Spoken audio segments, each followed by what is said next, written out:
Manonona ny fiadanan'ny tompo amintsika tsiraray avy indray ravana na tratra izao farany herinandro omen'ny tompo atsika izao izay iainantsika hatrany amin'ny vavaka sy ny fiainona ny tenin'Andriamanitra. Andeha ary hivavaka isika ry havako. Ry Andriamanitra rainay masina sy tsara indrindro, Andriamanitry ny fahavelomana ianao ka manome ny tombonandro ivelomanay ary mampiatra ny famondram-ponao aminay tsiraray avy. Iainanay marina tokoa izao fa vaovao isa-maraina ny famondram-ponao, koa ny dera sy ny laza, ny voninahitra ho anao Andriamanitra ray sy zanaka ary fanay masina. Iain'ny teninao ary izay tompo ankehitriny dia mangataka indrindra ny hitoerana izany teninao izany aty anatinay, ny asan'ny fanainao masina ka amoaza ny teninao aty anatinay.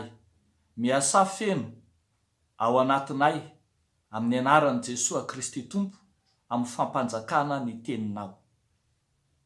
Amen. Voalahatra indray ravako amin'ity anio ity ny nofonaina ao amin'ny bokin'ny Eksodosy 7:20, ny 1:2 hatramin'ny 1:20. Vakiko ary amin'ny anaran'i Jesosy. Aza manangatsao foana, aza mifandray tanana amin'ny ratsy fanahy ho vavolombelona mampidi-doza. Aza manaraka ny maro anao ratsy, ary aza mamaly ny adin'olona hivily hanaraka ny maro hamadika ny rariny.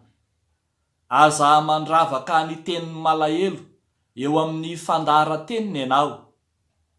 Raha hitanao maniny ombon'ny fahavalonao na ny borikiny dia avereno any amin'ny mihitsy izany. Raha hitanao ny borikiny izay mankahala anao mionaka ao ambanin'ny entany dia aza malaina hamonjy azy ianao fa manapiny namanao amahazo tokoa. Aza mamily ny rariny izay ananany malahelo ao aminao raha manana ady izy, raha manalavira izay teny laingy, ary aza mamono izay tsy manatsiny sy izay marina ianao, fa tsy hanamarina ny meloka ao. Ary aza mandray kolikoly, fa ny kolikoly mahajamba ny masony mahiratra ary mamadika ny teniny marina. Ary aza mampahory vahiny, fa ianareo mahalala ny fon'ny vahiny satria efa mba vahiny tany amin'ny tany Egipta ihany ianareo.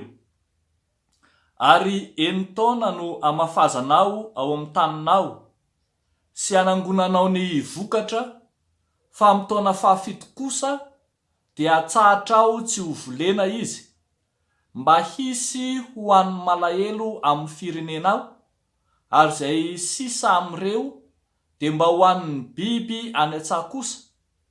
Toy izany koa no ataonao amin'ny tany mboalobokao sy amin'ny tanin'olivanao. Amen. Ray masino, manamasinanay amin'ny fahamarinana, ny teninao no fahamarinana. Amen. Amin'ny fifaliana indray ry havako no anononana ny fiadanan'ny tompo ho aminareo tsiraray avy, koa dia ny fahasoavan'izy Andriamanitra, ny fiadanan'izy Jesosy Kristy Tompo, ny firaisana amin'ny fanay masina ho aminareo tsiraray avy. Amen. Misy antotan-dalàna maromaro izay nosoratana, nomeny Mosesy niaraka tamin'ny didy 10, nomena ho an'ny vahoaka Israely izay nivezivezy tao Egipta fahizay. Ary amin'ny antokon-dalàna samy hafa azy dia samy manana ny tanjony ho an'ny vahoaka ireny lalàna tsiraray avy ireny. Eto amin'ity perikopantsika ity manokana dia lalàna momba ny etika ny mpino, etika ny fivavahana mitoky amin'Andriamanitra raha amboarina amin'ny fiteny ankehitriny dia hoe etika kristianina mifanaraka amin'ny fiarahamonina sy ny manodidina ny tena ny amin'izay hahaizana miaina amin'ireo mpiarabelona. Dia mampahatsiaro antsika izany ry havako, nisy fotoana Jesosy ny teny fa ny didy lehibe hoy izy dia ireto: voalohany, tiava ny Jehovah-Andriamanitra ao, ary ny faharoa dia ny hoe tiava ny namanao tahaka ny tenanao. Rehefa ny teny izany Jesosy dia nanontany ireo nanodidina azy manao hoe iza ary no namako, iza ary no namako. Dia hitantsika ny valiteny nomeny Jesosy tamin'izany fotoana amin'izany.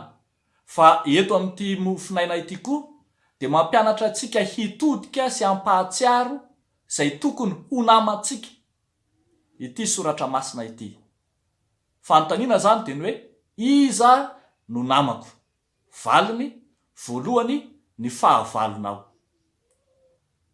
Ny fahavalonao dia namanao. Hitantsika izany eo amin'ny andininy voalohany hatramin'ny andininy fahaefatra dia mampiseho fa manana didy ny mpino, manana didy ny kristianina eo anivon'ny fahavalony. Zao mantsy, lay Jehovah-Andriamanitra izay tompon'ny mpino, lay Jehovah-Andriamanitra izay ivavahan'ny kristianina no tompo sy mpanapaka, ka izay hevitra izy Andriamanitra no tokony ho tanterahany izay mpanaradia azy.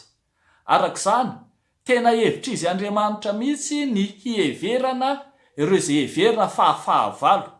Eo amin'ny andininy fahaefatra ohatra dia hitantsika tsara mihitsy ny ilazana fa raha hitanao manio izy ny ombon'ny fahavalonao, raha hitanao ny birikin'izay mankahala anao, dia ambarany eo amin'ny tapany farany hoe dia aza malaina hamonjy azy ianao fa manam-py ny namanao. Zany hoe zany ny antsoina hoe namana eto dia ilay fahavalo sy ilay mankahala izay voalaza eo ambony. Tena fitiavana ny namana na fitiavana ireo heverina fa fahavalo sy mankahala ireo arak'izany ny fampiarana ny andininy voalohany sy ny andininy faharoa ary ny fahatelo. Zany hoe ny hahatonga anao tsy hanavesatra ny vesatra izay efa anenjehana, ilay antsoina hoe fahavalo na izay mankahala anao. Jesosy Kristy ry havana dia nanome fampianarana ho antsika makasika izany fitiavana ny fahavalo izany. Hitantsika izany any amin'ny Matio 5 dia nambaran'i Jesosy manao hoe efa renareo fa voalaza tamin'ny Ntaolo hoe maso solo maso ary nify solo nify, fa izao kosa milaza aminareo hoe aza manohitra izay manisy ratsy aminareo, fa nazovo mamely tahamaina ny takolaka ao ankavanana atolory azy koa ny ankavia ny anankiray, ary izay te hiady aminao ka tahaka ny akanjonao dia avelao azy koa ny lambanao, ary nazovo no anerenao andeha maily iray mandehana miaraka amin'ny mailo roa. Ary mihoatra noho izany any amin'ny Matio ihany zany 5 ny andininy 7 dia voalazan'i Jesosy hoe renareo fa voalaza hoe tiava ny namanao, fa izao kosa milaza aminareo hoe tiava ny fahavalonareo ary mivavaha ho an'izay manenjika anareo mba ho tonga zanaky ny rainareo izay any an-danitra ianareo, fa izy mamposaka amin'ny masoandrony amin'ny ratsy fanahy sy ny tsara fanahy ary mampilatsaka ny ranon'orana amin'ny marina sy ny tsy marina. Ry havako malala ho ny tompo, efa nilaza Jesosy raha ny teny manodidina azy hoe iza no namako, dia haintsika amin'ny fampianarany fa ilay antsoina hoe Samaritana izay heverina fa hafa firazana noho izy ireo no nantsony Jesosy ho namana. Zava-dehibe koa zany ry havako, tokony ho saintsika sy hodiniantsika makasika ny heverintsika hoe namana. Ny namantsika matetika dia izay tiantsika, izay heverintsika fa manisy soa antsika, fa ny namantsika dia heverina fa mihitatra hatrany amin'izay heverina fahavalo azy. Tena ara-tsoratra masina mihitsy zany ny fandikana na ny fandrarana ny fitsaram-bahoaka, satria ny fitsaram-bahoaka dia midika ho fankahalana ny fahavalo, kanefa tsy araka ny soratra masina izany, izay hanaovana soa na hitsinjovana azy ireny ary ny tokony ho atao. Atao ao anaty fihavanana mandrakariva ny fifandraisana amin'izay heverina ho fahavalo. Fa ny zavatra faharoa izay hitantsika eto raha manontanytsika hoe iza ary no namako, dia ny valiny ny fahamarinana. Rehefa mamaky isika ny 1-9 hatramin'ny 15 dia ny marina na ny fahamarinana no tokony ho namantsika. Tena zava-dehibe zany ry havako. Averimberina eto foana hoe aza mamily ny rariny, manalavira ny teny lainga, fa tsy hanamarina meloka aho, ary indrindra sao alaim-panahy tonga hatrany amin'ny fanaovana kolokolo mihitsy hamadihana ny marina. Ny fahamarinana no tokony ho namantsika satria tokony ho fantatsika fa Andriamanitra ivavahantsika dia Andriamanitra ny fahamarinana. Izy ilay marina. Isika rehetra dia nambara fa tsy misy marina na dia iray aza, fa ny marina dia Andriamanitra. Arak'izany ny namantsika izay heverina fa ny marina na ny fahamarinana dia Andriamanitra irery ihany. Izany hoe tokony ho fikiritsika sy ho tanantsika marina Andriamanitra ny fahamarinana, izay manjaka sy mampiatra ny fahamarinany amintsika tsiraray avy. Rehefa mamaky any amin'ny bokin'ny Mika toko 9 isika dia mampianatra antsika izy ny amin'ny fiainam-pinoana na ny amin'izay tokony hiainantsika ny fivavahana. Dia izao ny voalaza ny Mika toko 9 ny 15 manao hoe ry olombelona, efa naseho anao izay tsara sy izay ilain'i Jehova aminao dia izao ihany, ny hanao ny marina sy ny ho tia famindram-po ary ny anaraka n'Andriamanitra ao amin'ny fanetretena. Adiditsika arak'izany ny miazona ny fahamarinana izay notovozontsika tao amin'ny Jesoa lay marina, tao amin'Andriamanitra ny fahamarinana. Farany ary, iza no namako? Ny valiny ireo sokajon'olona marefo. Eo amin'ny 15 hatramin'ny 20 dia voatanisa ireo sokajon'olona marefo, ny vahiny sy ny mpitondra tena. Izany hoe tokony heverina mandrakariva izay heverina iren'ny vahiny izay tsy tompo tany. Ambara eto fa efa mba ny vahiny tany amin'ny tany Egipta koa ianareo. Ho ny voalaza eto ka notsinjovon'ny Egiptianina nomena ny tany Gosena, ary heverina fa ny tany tsara indrindra nomena azy tany satria heverina fa tsy manana izay ianteherana izy. Anjaran'ny tompo tany arak'izany no mihevitra ireny vahiny ireny. Ary tahak'izany koa ny mpitondra tena izay heverina fa malahelo, heverina fa tsy manana ifikirana, heverina fa sokajon'olona marefo. Ary izay hitantsika eto ary, satria resaka famokarana no resahana eto, hoe amin'ny andro hatramin'ny taona 9 dia ataovy izay amokaranao, ny taona 7 dia atsahatra ao zany mba hisy ho an'ny malahelo amin'ny firenenao. Ary mahagaga ary ambarany hoe ary izay sisa amin'ireo dia mba ho an'ny biby any an-tsaha. Izany hoe zany tena antsoina hoe sokajon'olona marefo zany hatramin'ireo izay olona manana ny fanaham-biby na manana toetra biby na izay tsy manan-kitafy, izay tsy manan-koanina, dia tena adidin'ny mpino ny mijery sy mitsinjo azy ireny. Tsy fampianarana vaovao zany ry havako malala, fa tena fampianarana soratra masina mihitsy.